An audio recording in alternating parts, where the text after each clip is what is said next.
달리신 저 십자가 우리 숨을 곳 피난철새 하나님의 사랑 자비 나타내사 주 예수님 세상에 보내셨네. 그대 쉴 만한 곳 있네. 그대 쉴 만한 곳 있네. 주 십자가 밑에 나오면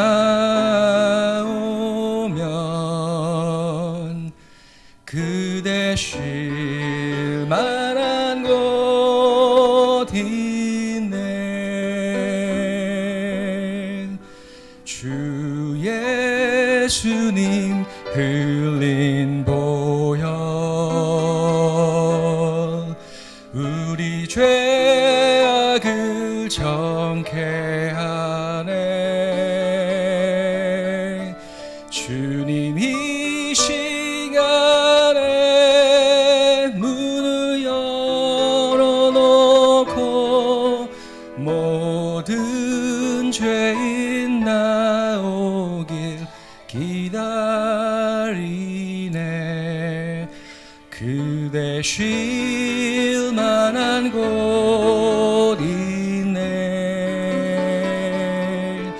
그대 쉴 만한 곳 있네. 주 십자가 밑에 나오면 그대 쉴 만한 곳 있네.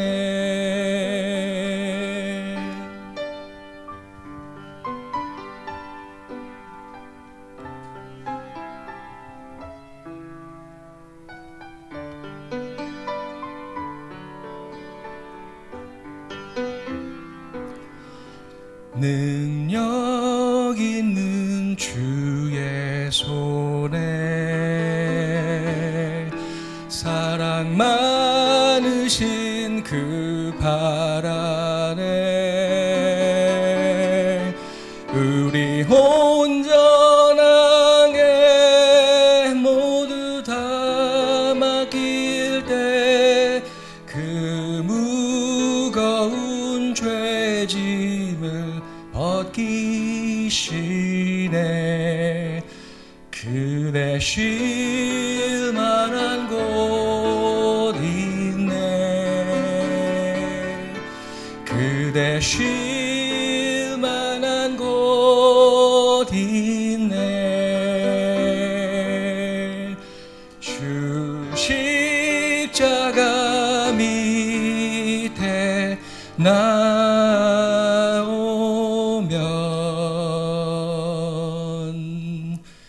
그대 쉴 만한 곳 있네.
이 시간에 하나님 말씀은 야고보서 3장 13절로부터 18절까지 있는 말씀을 저와 함께 교독해 주시고요, 18절은 합독하도록 하겠습니다. 13절 제가 먼저 읽겠습니다. 너희 중에 지혜와 총명이 있는 자가 누구뇨? 그는 선행으로 말미암아 지혜의 온유함으로 그 행함을 보일지니라. 그러나 너희 마음속에 독한 시기와 다툼이 있으면 자랑하지 말라. 진리를 거스려 거짓하지 말라. 15절 이러한 지혜는 위로부터 내려오는 것이 아니요 세상적이요 정욕적이요 마귀적이니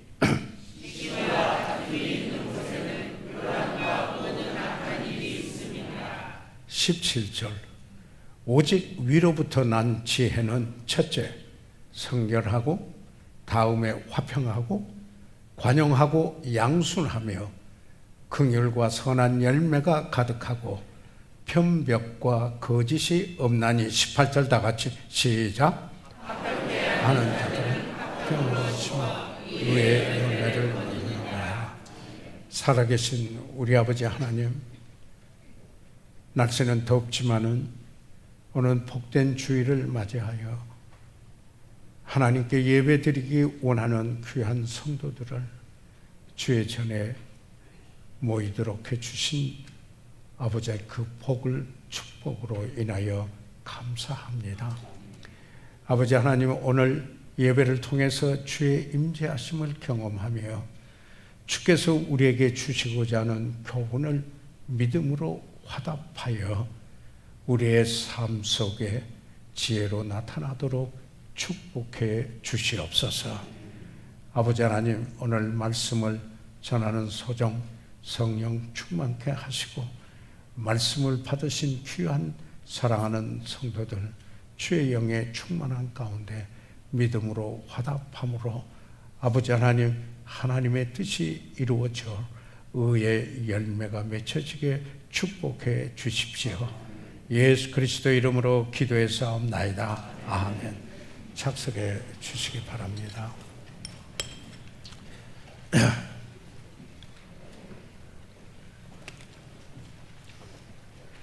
솔로몬이 다윗을 이어 왕이 된 그 사실을 여러분이 너무나 잘 알고 있습니다.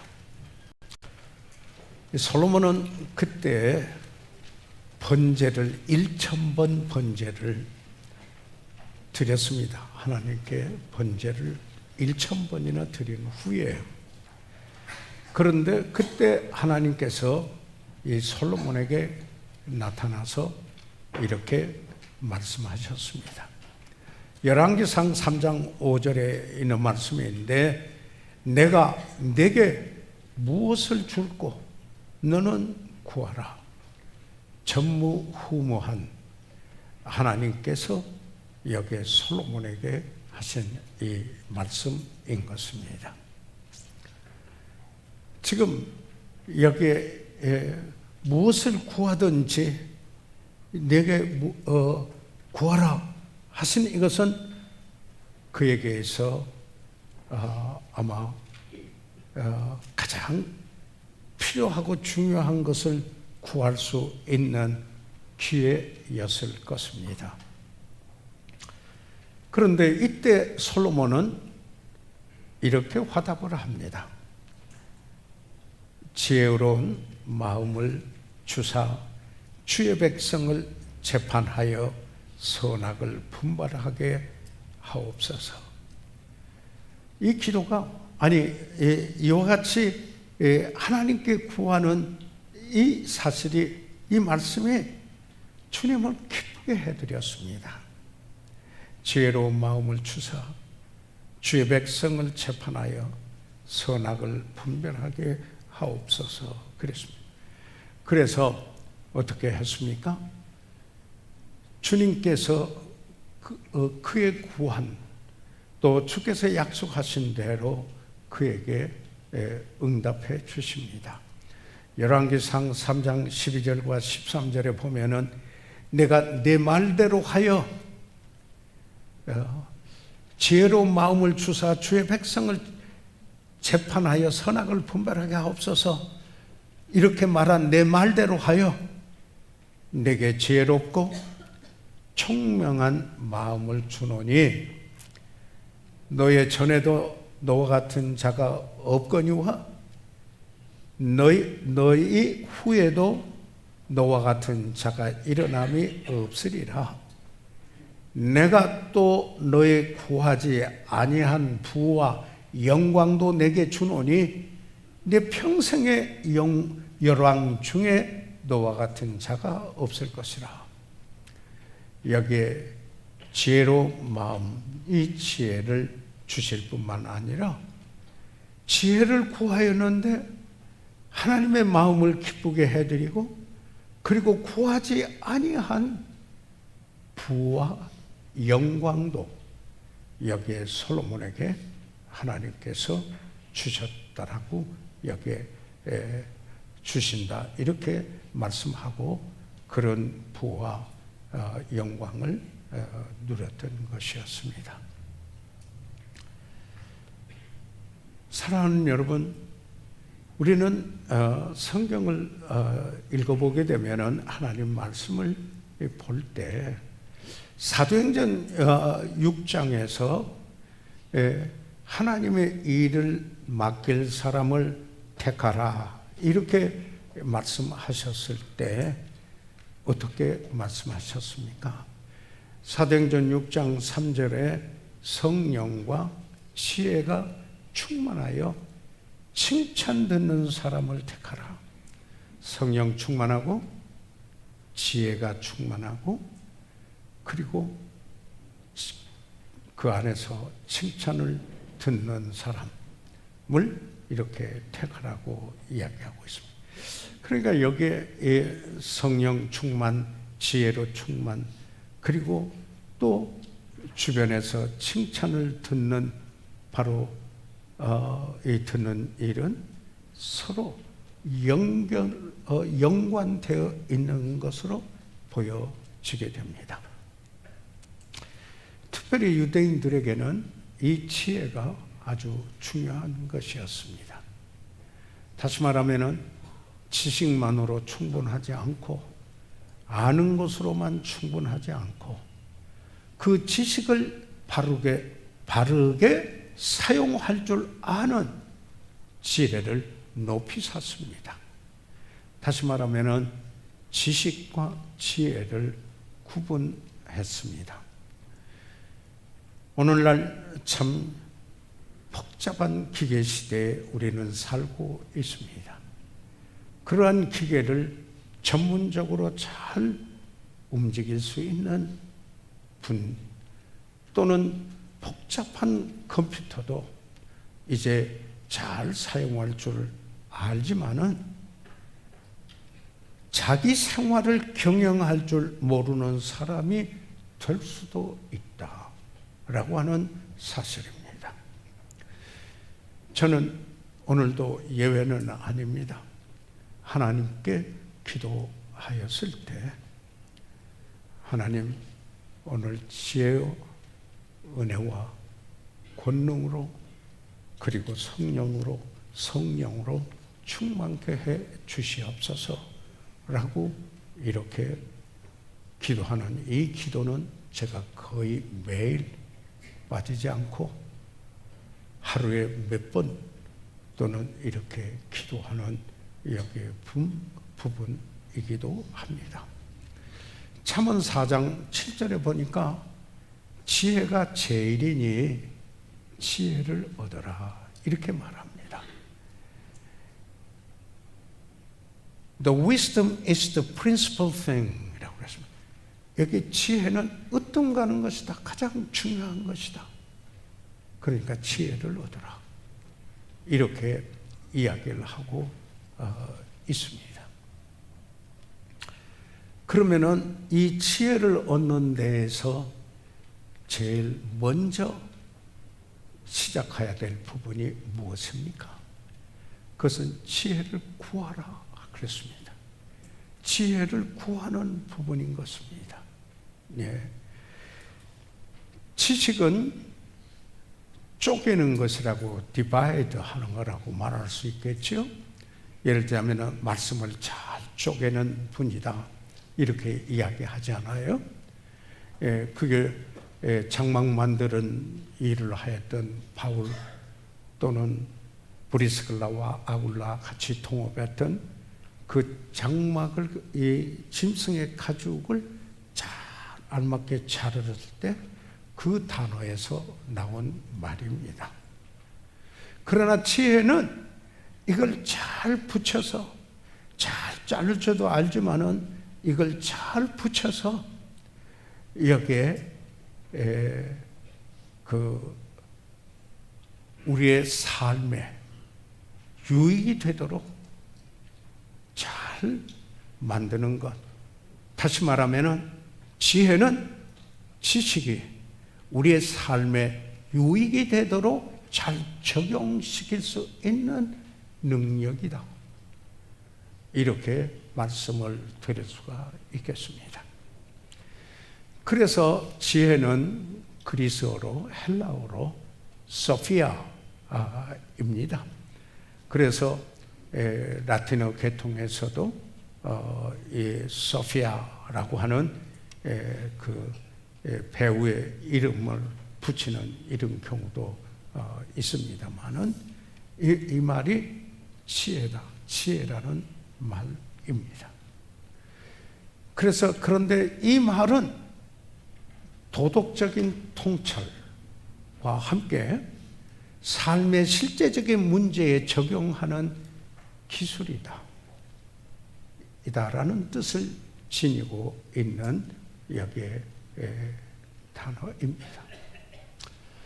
마치 지능이라고 하는 말이 어떤 문제를 잘 파악하고 해결할 수 있는 능력을 지능이라고 이렇게 말한 것과 같이 바로 여기 지혜는 알 뿐만 아니라 그걸 실제로 자기 삶에 적용을 해서 그리고 삶으로 나타내 보이는 바로 그 능력, 그 기술, 바로 이것이 여기에 지혜라고 이렇게 말씀드릴 수가 있습니다. 그런데 만약에 말씀입니다. 지식은 있는데, 말씀에 대한 지식은 있는데 생활의 변화가 없는 것은 이건 무엇을 뜻할까요? 다시 말하면은 말씀을 믿음으로 받아 그 삶에 적용하는 지혜가 없기 때문이다. 이렇게 말할 수 있는 것이 아니겠습니까? 그래서 이렇게 이야기합니다. 지혜가 없는 지식은 유익이 없다. 이렇게 말하기도 하는 것입니다. 그러면은 진정한 지혜는 어떤 것입니까? 예.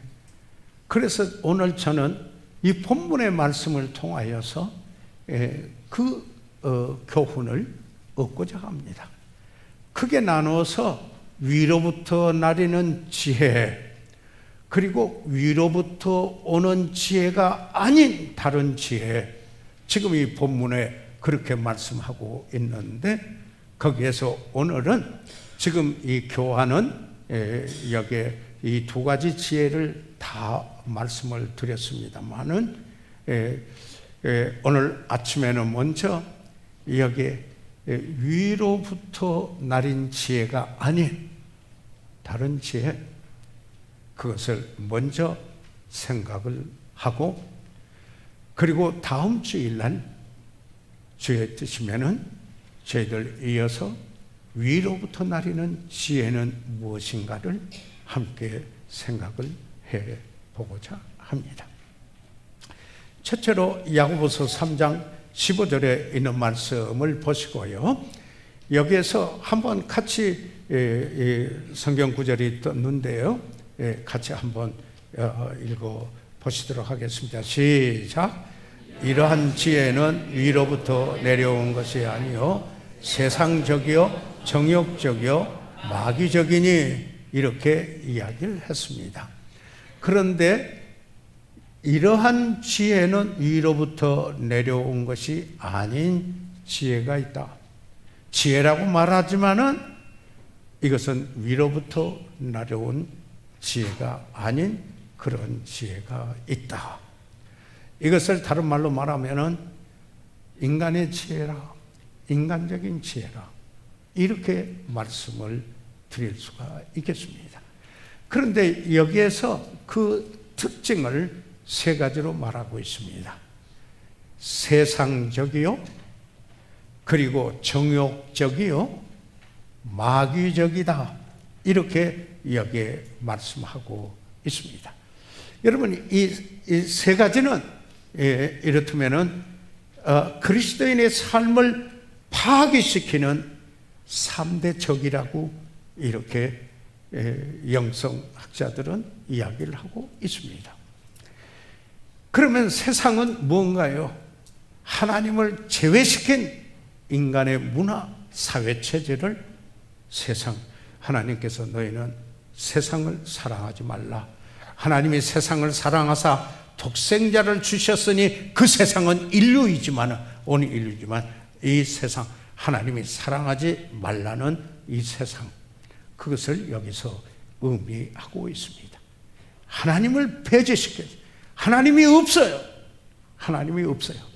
그러나 자기 어떤 체계적인 원리를 가지고 여기에 그 말하는 세상적인 그런 원리, 세상적이요, 정욕적이요.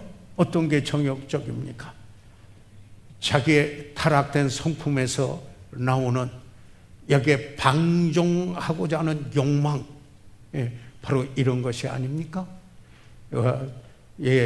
안목의 정욕, 더 갖고 싶은 욕망, 어떻게든지 이생의 자랑, 어떻게든지 자기를 나타내고자 하는 이런 자랑, 이런 게 아니겠습니까? 그뿐만 아니라 마귀적이다. 원래 여기에 마귀는 하나님의 그 참 아름다운 피조물이었으나 하나님과 같이 되고자 하여 여기 교만해서 타락하여 이 마귀가 됐는데, 그 마귀는 거짓의 아비다. 이렇게 성경에 말씀을 하고 있는 것입니다. 그래서 사도 바울은 지금 여기에서 우리가 이 에베소서 2장 1절에서 3절까지 있는 말씀을 보면은 여기에 이렇게 말하고 있습니다. 너희의 허물과 죄로 죽었던 너희를 살리셨도다. 전에 죽었었다. 이건 뭐냐면 육체적으로 죽었었다, 이런 말이 아니죠. 여기에 너희 허물과 죄로 죽었던, 여기서는 영적인 사망을 말하죠. 다시 말해서 하나님의 생명이 없이 살았던 너희들 삶은 마치 허물과 죄로 둘러싸여 있는 삶이었다. 하나님의 생명에서부터 분리되어 있는 삶이었다.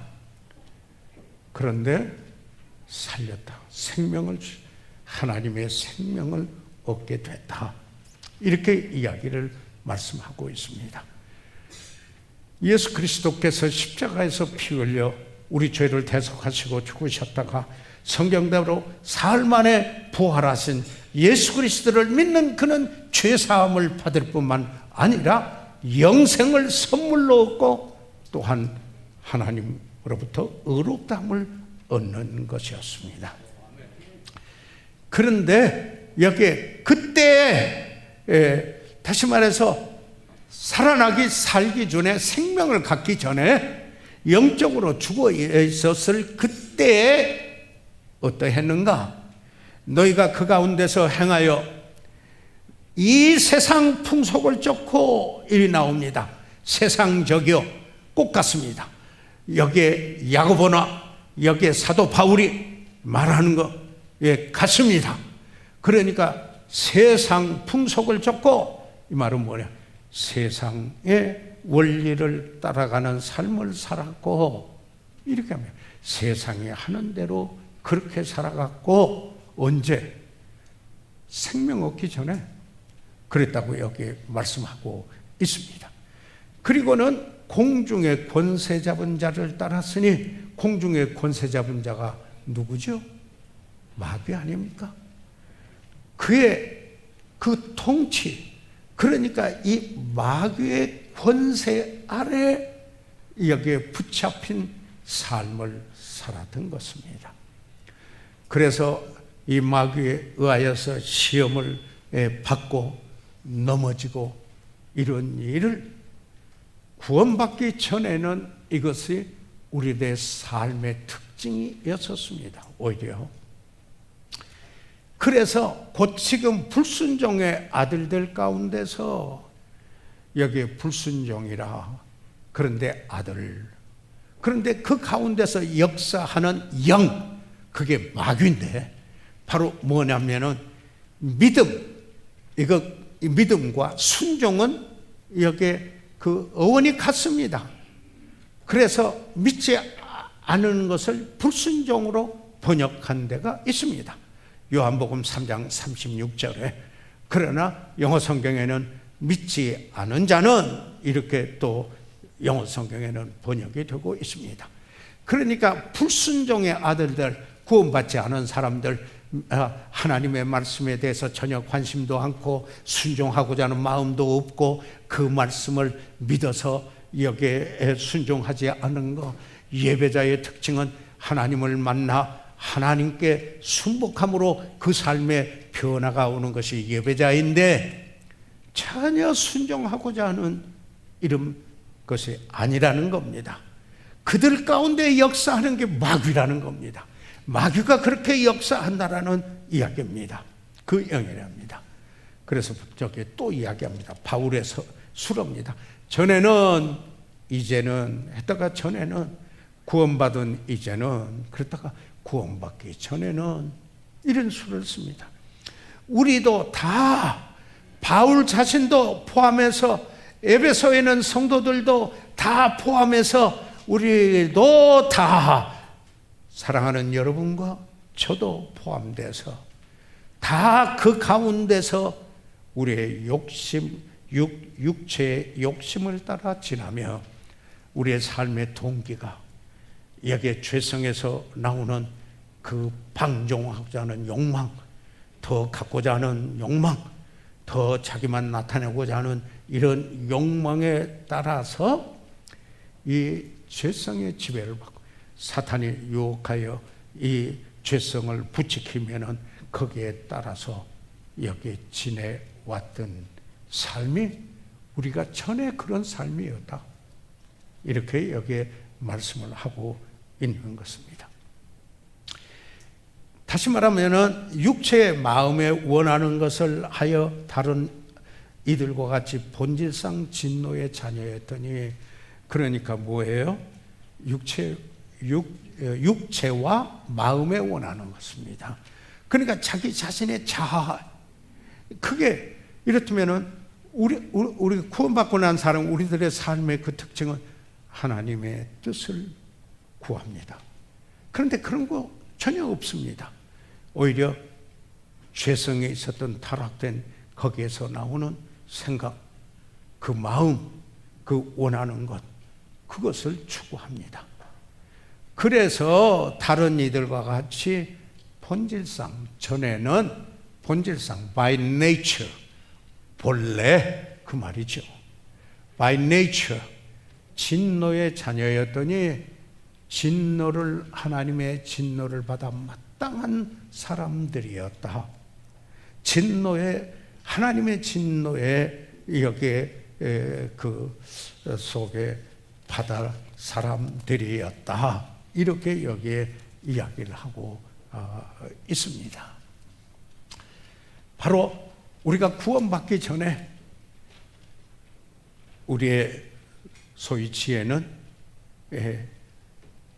위로부터 난 것이 아니고 여기에 세상적이요, 정욕적이요, 그리고 마귀적인 이렇게 야고보서 3장 15절에 야고보는 이야기하고 있습니다. 그런데요, 이 하나님의 지혜는 그 성경에 보면은 세상 사람들에게는 미련하게 보였어요. 그런데 그러면 하나님은 그 세상의 지혜를 어떻게 보고 있느냐? 지금 우리가 볼 거예요. 볼 거예요. 그래서 여기에 하나님의 지혜는 세상의 눈으로 볼 때는 미련해 보이고, 하나님이 보실 때는 인간의 그 지혜는 결과는 요란과 악이다. 의미 없고 쓸데없고 가치 없는 것이다. 영원한 그 영원히 남을 것이 아니다 라는 이야기입니다. 그래서 사도 바울은 여기에 지혜를 추구한다고 말하는 소위 이 고린도인들, 헬라 사람들, 그들에게 고린도전서 1장 18절에 십자가의 도가 멸망하는 사람들에게는 미련한 것이요, 구원을 얻는 우리에게는 하나님의 능력이라 라는 사실을 여기에 밝히고 있는 것입니다. 사랑하는 성도 여러분, 우리가 여기에 타락한 인간의 성품, 그리고 너희가 그리스도 안에 있어 새 사람, 새로운 피조물이 되었으니 이전 것은 지나갔으니 보라 새 것이 되었도다 라고 말했을 때, new creature, 이런 구원받았을 때 우리가 새로운 피조물이 되는 부분이 있는데, 바로 그분이 거기에서 성령께서 역사해서 지배해서 우리의 다른 삶을, 여기에 전에와 같지 않는 다른 삶을 살게 하는 것이 아니겠습니까? 성령의 지배를 받는 사람은, 성령 충만한 사람, 신령한 사람은, 그래서 이 갈라디아서 5장의 사도 바울은 그 갈라디아에 있는 교회들에게 오는 편지에서 육체의 소욕과 성령의 소욕이 서로 대적하여 너희 원하는 것을 하지 못하게 한다, 이렇게 이야기하였었습니다. 그러니까 이런 겁니다. 성령의 지배를 받을 것인가, 아니면은 사탄의 역사하는 그 타락된 성품에 유혹해서 일어나는 욕구를 쫓아 살 것인가, 이게 구분점이라는 겁니다. 이게 구분점이라는 것입니다. 성령의 지배를 받지 않는 사람은 육체의 소욕을 쫓아 살기 마련이죠. 그래서 한 번은 제가 그 광고 기획사의 한 기획사가 텔레비 인터뷰하는 것을 직접 들었어요. 그래서 그분이 솔직하게 이렇게 이야기해요. 광고의 효과를 내려면은 섹스 어필하는 이 광고를 해야 한다, 이렇게 하더라고요. 예. 그러니까 그것을 축소시키면은 여기에 광고가 안 된다. 왜냐하면 세상에 이는 그 구원받기 이전 사람들, 바로 그들의 육체의 소욕을 따라서 살고자 하는 바로 그들에게 어필을 하기 때문에 섹스 어필을 한다, 이렇게 말하는 것입니다. 구분점이 여기에 있는 것입니다. 오해하지 마세요. 구원받은 사람이 시험을 참여 안 받는다, 이런 건 아닙니다. 아직도 죄성이 있기 때문에 여기에 유의하지 않고 성령의 지배를 받지 아니하면은 그도 여기에 육신에 속한 자, the carnal Christian, 이 고린도전서 3장 1절에서 3절까지 말씀하고 있는 그리스도 안에서 어린아이와 같은 carnal, 육신에 속한 자, 구원은 받았지만 그리스도 안에서 어린아이 같은 이런 이도 있다라는 사실입니다. 그래서 여기에 그러면은 여기에 우리 그리스도인들에 대한 그 대적 세 가지 적입니다. 우리가 방금 보았죠. 세상적이고 정욕적이고 마귀적인 것입니다. 이 세 가지인데 그런데 이 특성이 있습니다. 이 마귀적인 지혜, 인간의 지혜를 할 때는 이런 특성이 나타난다는 겁니다. 그 하는 일에서 이 특성이 나타나는 뭐냐? 독한 시기가 있다라는 겁니다. 이게 3장 14절과 16절에 보게 되면 bitter envy이 나갑니다. 그 3장 14절에 아까 15절 보았으니까 한 절 올라가서요. 같이 한번 읽어봐 주시면 어떻겠어요? 시작. 그러나 너희 마음속에 독한 시기와 다툼이 있으면 자랑하지 말라. 진리를 거스려 거짓하지 말라. 독한 시기가 있다고 그랬습니다. 어디서요? 이러한 지혜는 위로부터 난 것이 아니요, 세상적이요 정욕적이요 마귀적인데 그 특징은 독한 시기다, 이렇게 말했습니다.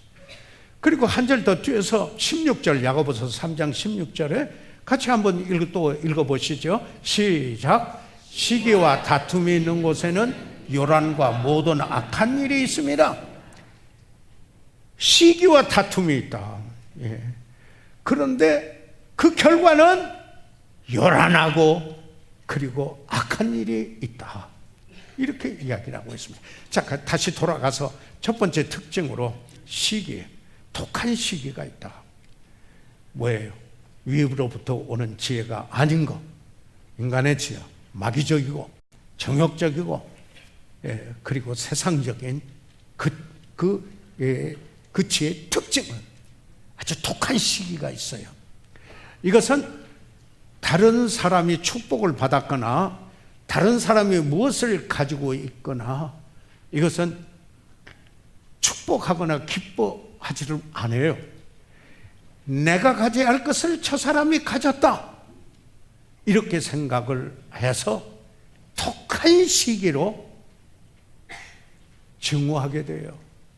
어떻게든지 저 사람, 내가 가질 거 저 사람이 가지고 있으니까 내가 뺏어야겠다, 이렇게 된다, 이 말씀입니다.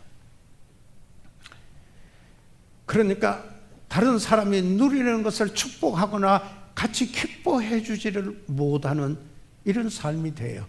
은근히 이 표현은 더디되어서인지 모르지만 은근히 솟구치는 게 그 사람을 지배한다, 이 말입니다. 위로부터 난 지혜가 아니고 여기 인간의 지혜에 세상적이요 정욕적이요 마귀적일 때 특징이 시기입니다. 그런데요, 이게요 믿지 않는 사람들에게만 있다, 그러지 않았어요. 예수님의 제자들에게도 그런 일이 있었어요. 예수님이 와서 그 나라를 세우시면은 누가 우편에 앉을까, 누가 좌편에 앉을까, 이들은 그것 가지고 다투었어요. 그러니까 예수님의 제자들도 그런 때가 있었다. 우리에게 보여주는 교훈이라는 이야기인 것입니다. 사랑하는 여러분, 그뿐입니까? 여러분, 그 요셉을 좀 생각해 보십시오. 요셉은 정말 그 아버지로부터 사랑을 받는 아들이었어요. 그런데 다른 형제간이 그걸 용납을 못해요. 내가 받아야 할 사랑을 제가 받고 있다. 그러니까 형들이 어떻게 했어요? 없애버리자. 그러니까 루벤이 제일 큰 애니까 그럴 수는 없다. 웅덩이에 넣었다가 다시 끄집어내서 그러나 노예로 팔자. 그래서 애굽까지 팔려왔어요. 그게 뭐예요? 시기 때문에 그랬어요. 이제 그런 사건이 있었을 뿐만 아니라 사울 왕을 보세요. 사울 왕이 블레셋하고 전쟁이 벌어졌을 때, 여기에 그 골리앗이 나와서 큰 큰 소리로 외치는 거 아니었어요.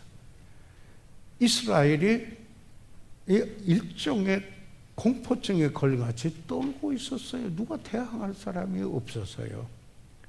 그런데 그때 17살 되는 청소년, 여기에 다윗이 나타나서 주의 이름으로 나가 그를 물리쳤습니다. 긴 이야기를 줄여서 말씀하겠습니다.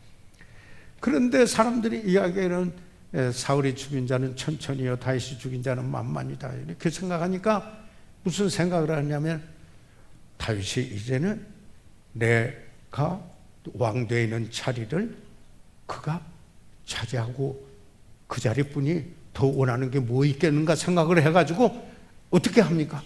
벼룩 찾듯이 찾아 죽이려고 해요. 왜요? 독한 시기예요. 투기 때문에. 인간으로부터 오는 지혜는 이런 특징이 있다 이 말이죠. 자기에게 어떤 목표를 달성하기 위해서는 여기에 다른 사람을 축복해 주지 못합니다. 절대로.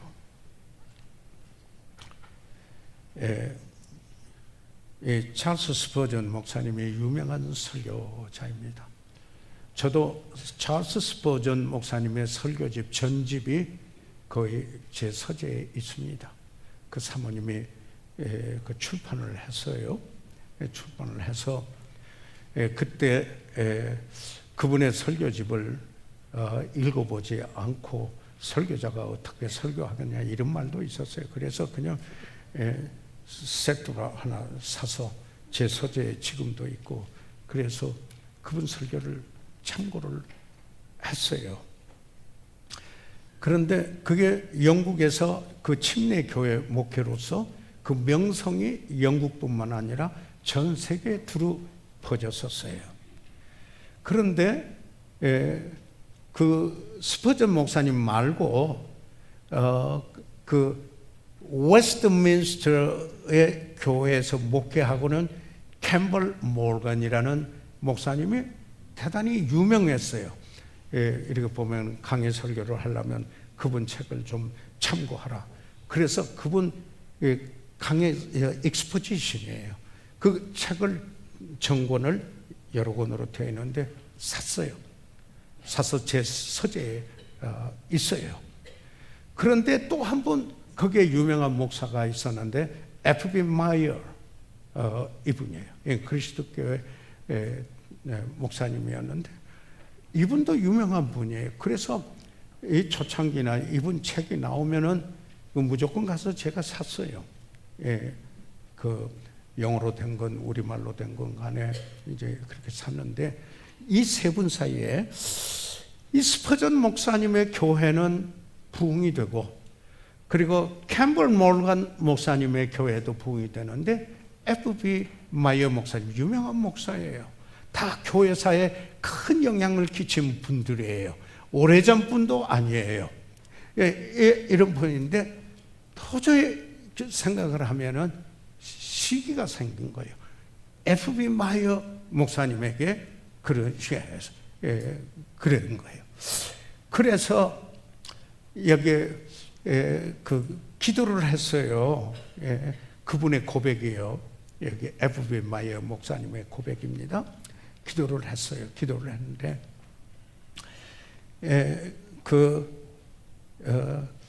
회개하면서 내 이기심을 없애려고 노력해서 정말 몰라 목사님을, 그 스퍼전 목사님을 시기하고 있다고 생각을 해가지고 그걸 자백을 했어요. 그리고 극복시켜 주시라고 기도를 했어요. 그런데도 마음이 평강이 없어요. 그래서 참 시기의 영 대신에 평안의 영을 주십사하고 기도했는데도 승리가 없어요. 이 그분의 고백이에요. 마이어 목사님 고백이에요. 그래서 기도하는 방법을 바꿨어요. 그분이 어떻게 바꿔놨냐면, 하나님 아버지, 스퍼전 목사님 교회를 더욱 부흥되게 축복해 주시고, 캠벌 목사님의 교회가 더 부흥되고 잘 되기를 축복해 주세요. 이렇게 기도를 했어요. 그랬더니 자기 마음의 평안을 누렸어요. 그 교회가 부흥하는 것은 이제 F.B. 마이어 목사님의 기도의 응답이었어요. 이제 이렇게 바뀐 거예요. 예, 경쟁이 아니라. 그래서 평안을 경험하게 됐다. F.B. 마이어 목사님의, 유명한 목사님의 고백입니다. 목사들 간에도 이런 게 있습니다. 이런 걸 볼 줄 알아야 되고, 그리고 또 그런 사실을 발견했을 때는 이게 얼마나 이 독한 시기인가 하는 것을 하나님 두고 자백해야 됩니다. 그래서 이런 말이 나왔어요. 누구가 누구를 향하여 시기하는 마음이 있으면 그를 위해서 축복 기도를 하라. 하나님 축복하시도록 기도하라 그랬습니다. 그 다음에 여기에 보니까 두 번째 특징이 다툼입니다. 다툼. 야고보서 3장 14절에 아까 봤지요. 그러나 너의 마음속에 독한 시기와 다툼이 있으면 자랑하지 말라. 진리를 거스려 거짓하지 말라. 이렇게 말하고 있습니다. 이 다툼은 분쟁을 일으키는 파리 스피리트, 분당의식입니다. 이제 대충 이런 겁니다. 내 편인가 아닌가 이걸로 갈립니다. 이걸 갈립니다. 주님이 어떻게 생각하시는가 이것보다는 저분이 내 편인가 아닌가 여기에 가르게 됩니다. 그래서 심지어는 빌립보 교회도 이런 게 있었어요.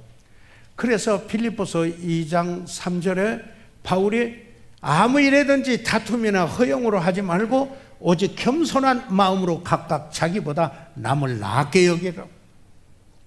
두 여인이 문제가 있었어요. 그 빌립보서 4장에도 보면은 그래요. 그래서 이 문제를 바울이 다루었어요. 그 성경에 왜 그 말씀이 있어요? 저에게 교훈을 주기 위해서. 저뿐인가요? 그 말씀을 듣고 읽고 공부하고 그 모든 분들에게 교훈을 주기 위해서가 아니겠습니까? 인간의 지혜로 하려면은 이런 일들이 나타나요. 그래서 가정이 갈리고 교회가 그냥 서클화 되고요. 그래서 끼리끼리 이 교회는 성령의 하나 된 것을 힘써 지키려 하는 게 교회인데, 그런데 나하고 편한 사람, 내가 하는 사람, 아니 친밀한 교제를 이너서클 하는 게 예수님의 제자들 가운데서도 이너서클 디사이플스가 있었어요. 이렇게 친밀한 교제를 나누는 분도 있을 수 있어요. 단지 그것을 인하여서 다른 사람을 배타적으로 대하든지 하면 이게 육신적이라는 겁니다. 그래서 교회 성령의 하나 되게 하는 것을 힘써 지켜야 되는데 이런 요소들이 다툼을 일으켜요. 그렇게 될 때 이거는 인간의 지혜다. 하나 위로부터 오는 지혜가 아니다. 직장에서나 마찬가지죠. 사회에서나 다툼의 태도가 있으면 인간의 육신적인 지혜로서 화목이 없어요. 가정도 화목이 없고 직장도 행복하지 못하고 교회도 축복을 누리지 못해요. 사회의 아름다움을 빼앗아가요. 그러니까 그 다음에 또 이런 특징은 뭡니까? 자랑이에요. 자랑. 14절에 계속 나와요. 자랑하지 말라 이렇게 이야기하는데, 이 자랑이라는 말과 영광이라는 말이 헬라어로는 같은 말이에요.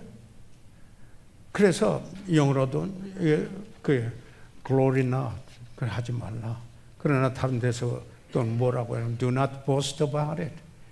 어떤 일에 대해서 그러니까 이게 하나님이 하신 것을 자랑하면은 감사가 나타나고 하나님 영광을 돌리고, 그런데 헛된 영광, 헛된 영광은 하나님께 돌리지 않고 자기에게 돌리는 것. 그러면 자랑으로 나타난다. 이런 이야기입니다. 그래서 자연히 비교하게 되고 비교해서 자기 나름대로 여기에 스탠다드를 두고 비교해서 나는 이만하면 그래도 나은 사람이다. 저 사람은 아직 어리다. 분별력을 나쁘다 하는 게 아니에요. 판단을 나쁘다 하는 거예요. 그건 하나님의 몫이에요. 영적인 분별력을 가져. 그렇지만은 우리는 여기에 하나님의 지혜를 가진 사람은 용납할 수 있어야 돼요. 그걸 이제 다음 주에 좀 이야기를 하겠습니다만은, 그래서 하나님께서 쓰시는 사람들 가운데 여러 층의 사람들이 다 써요. 그 고린도전서에 보게 되면은 뭐 소위 지금 말하면은 뭐 엘리트 클래스도 있고 그렇지 못한도 있고 다 있지만은 하나님은 어떤 분야에 있든지 간에 하나님이 쓰실 수 있어요. 그런데 특별히 왜 이런 분들을 썼는가? 거기에 대해서 고린도전서 1장 28절 29절에 이렇게 말했습니다. 하나님께서 세상의 천한 것들과 멸시받는 것들과 없는 것들을 택하사 있는 것들을 폐하려 하시나니 이는 아무 육체라도 하나님 앞에서 자랑하지 못하게 하려 하심이라. 비교해서 하게 되면 자랑하고 그러면 교만하게 되고, 하나님의 은혜는 감사잖아요. 은혜를 입으면 은혜에 대하여 깊이 잠기는 사람일수록 감사해요. 그런데 그 감사가 없으면은 어떻게 하는가요? 이번에 제가 그 동아일보 며칠 전에 기사를 봤더니 태국의 그 동굴에 갇혀있던 13명이 살아나오기까지 여러 나라에서 와서 도움을 주었어요. 그래서 태국 국민 이름으로 CNN의 그 방송에 30초짜리 광고를 냈어요. 국민 이름으로 감사하다는 광고를 아주 그냥 감동스럽게, 저는 그건 직접 못 보고 거기에 관한 기사만 읽었는데요. 이런 국민이 감사가 되는데 일반도 그러는데, 그러면서 거기에 이런 얘기했어요. 그러면은 감사의 반대어가 뭘까요? 이렇게 생각하죠. 정확하게 감사의 반대어라고 사전적인 정의가 된 거는 없어요. 물론 감사하지 않는 거, 그건 풀어놓은 것 얘기죠. 그런데 아마 이 단어가 아닐 건가 이렇게 말해. 당연히 여기는 거, 당연히 여기는 거, 이게 감사의 반대다. 여러분, 이런 말이 있어요. 들어보세요. 담임 목사가, 교회 목사가 너무 권위적이면 그게 육신적이고, 학교 교수가 교만하면 그게 육신적이고, 그런 말이 있어요. 그리고 선교사가 당연히 여기면 이것이 육신적이다, 이런 말이 있어요. 그래서 이 사우스 웨스턴 그 항공의 그 창업자인 허브 켈러허의 유명한 명구가 있더라고요. 그 윤과 보니까 이런 말이에요. 당연한 일은 줄어들고 감사한 일이 많아지면 당신은 반드시 성공할 것이다. 그래서 제가 박수를 쳤어요. 제 마음속에서. 제 혼자 보면서 박수를 쳤어요. 그렇다. 성경에서도 로마서 6장 17절에 하나님께 감사하리로다. 그 말이 바로 무슨 말이냐면 감사가 카리스, 은혜다. 하나님이 베푸실 때는 은총이요. 내가 은혜입니다 라고 말할 때는 감사합니다라는 표시라 이거죠. 그러니까 은혜를 입은 우리들의 삶 속에서 범사에 감사하라. 이는 너희를 향하신 하나님의 뜻이니라. 이런 것이 없고 당연히 여긴다고 한다면은 이게 육신적인 것이 된다는 겁니다. 육신적인 지혜가 된다는, 자랑, 이게 교만, 이게 되는 것입니다. 그뿐만 아니라 여기에 보니까 이제 거짓이 나옵니다. 거짓, 다 같은 구절이 있죠. 이 거짓은 진리를 반대해서 거짓말하는 거죠. 사실과 반대돼서 이렇게 하는 거죠. 그런데 이 성경에 보면은 판단하실 일은 하나님이라 이렇게 이야기를 했습니다. 하나님 앞에서 우리가 다 모든 게 드러날 거니까 판단하실 분은 그분이고, 우리는 영적인 사람이라면 분별해야 됩니다. 판단하는 것이 아니라. 그래서 지극히 선한 것이 무엇인가를 분별해서 취해야 됩니다. 그건 다음 주일에 구체적으로 말씀을 드리겠습니다만은, 모든 것이 주님 앞에 드러날 것이라는 이야기입니다. 그런데 지금 이런 인간적인 지혜, 위로부터 난 지혜가 아니고 독한 시기, 다툼, 자랑, 그리고 거짓을 낳는 그로 인하여 맺혀지는 결과, 열매가 뭔가? 이것입니다. 야고보서 3장 16절에 시기와 다툼이 있는 곳에는 요란과 모든 악한 일이 있느니라. 이제 마무리 짓겠는데요, 이 구절 한번 다시 읽었으면 좋겠습니다. 다 같이요. 시작. 시기와 다툼이 있는 곳에는 요란과 모든 악한 일이 있음이니라. 요란해요. 요란. 질서가 없어져요. 그런 데는 질서가 없어요. disorder, confusion이에요. 다 잘난 사람만 있어요. 권위 아래 들어가고 평화를 유지하게 하고 하나 되게 하려고 하는, 성령의 지배를 받는 이런 모습이 없다 이 말이죠. 요란하게 돼요. 그래서 야고보서 1장 8절에 두 마음을 품어 모든 일에 정함이 없는 자라랍니다. 그 또 하나 결과는 악한 일이 있게 된다 그랬습니다. Every evil work 그랬습니다.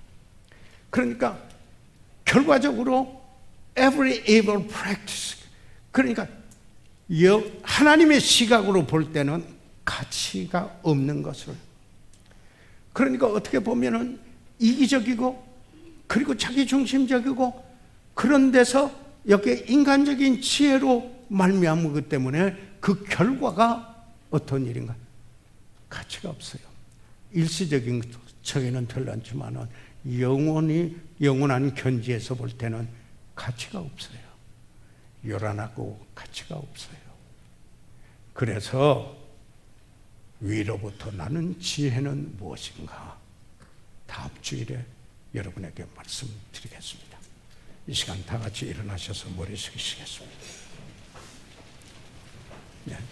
저희들 이 시간 다 같이 일어나셔서 잠시 머리 숙이겠습니다. 이 시간 다 같이 일어나셔서 잠시 머리 숙이고 있을 때, 모든 성경은 하나님의 감동으로 된 것으로 교훈과 가르침과 책망과 바르게 함과 의로 교육하기에 유익하다고 했습니다. 왜 하나님의 말씀이 기록되어 있습니까? 우리에게 가르치고 때로는 책망하고 바로잡게 하기 위해서 있는 것입니다. 믿는 자는, 예배자는 하나님의 말씀에 순종함으로 변화를 경험합니다. 사랑하는 성도 여러분, 오늘 이 말씀은 저에게 해당되고 우리 모두에게 하나님께서 하시는 이 말씀입니다. 그 말씀을 믿음으로 화답하는 자는 하나님이 역사해서 그 삶에 하나님의 축복이 임하십니다. 이 시간 사랑하는 성도 여러분, 인간의 지혜가 아니라 세상적이요, 육신적이요, 마귀적인 지혜가 아니라 위로부터 나는 지혜로 살도록 하나님께 그런 지혜를 구하겠습니다. 목사님, 그렇게 이 시간 새롭게 한번 기도하며 내가 여기에 인간적인 지혜 이런 것들 자백하고 새롭게 내려놓고 정말 깨끗함을 입고 새롭게 위로부터 나려는 지혜를 입고 새롭게 살아가는 그리스도인으로 삶을 영위하고자 합니다. 목사님 그렇게 함께 기도하게 손을 들어 높여 주시기 바랍니다. 아멘. 감사합니다. 하나님께서 여러분을 축복해 주실 겁니다. 혹시 오늘 우리 가운데 아직 예수 그리스도를 구주로 믿지 못하신 분, 혹시 구원받지 못하신 분 혹시 우리 가운데 있으시면은 손을 들어 펴하시면은 위에서 기도해드리고, 잘 훈련된 분이 상담해 드릴 수 있습니다. 손을 들어 펴하시기 바랍니다. 살아계신 우리 아버지 하나님, 이 시간 성령께서 역사하신 대로 소멸하지 않고 아버지 하나님 순복하는 이 시간 되게 하시옵소서. 예수 그리스도 이름으로 기도해 싸움나이다. 아멘.